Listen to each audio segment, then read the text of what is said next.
今次我哋將為大家呈現位於長沙灣雲景台嘅一個精緻兩房單位。喺入口嘅位置，我哋選擇咗 L 型獅子櫃，唔單止有效增強儲物空間，亦都為飯廳帶嚟整體感。整體設計上，我哋今次採用咗淺綠色同白色嘅配搭，營造出明亮而通透嘅感覺。客廳同飯廳嘅連接處，我哋打造咗一個大型嘅電視櫃，兼具咗儲物同展示嘅功能，以滿足屋主對於儲物嘅需求。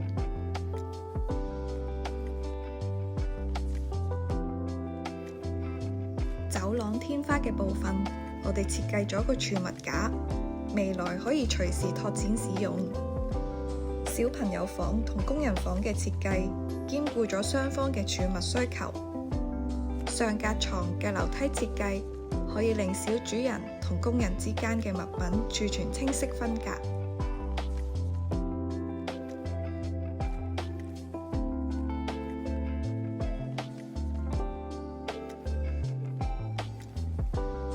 主人房強調大量嘅衣物存放空間，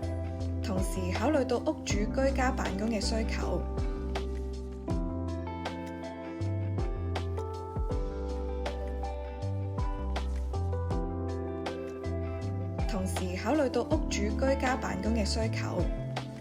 我哋巧妙咁設計咗一個適合擺放電腦嘅工作區，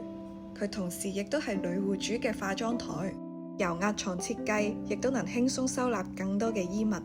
廚房嘅部分，由於有斜角位嘅限制，我哋同業主協作，優化設計，確保唔影響通道之餘，同時亦都增設足夠嘅備餐區域同埋儲物空間，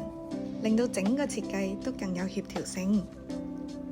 至於廁所，我哋設計咗一個側面開放式鏡櫃，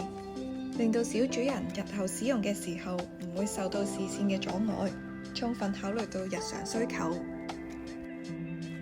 感謝大家嘅關注，我哋期待為你打造出一個既實用又美觀嘅理想居住空間。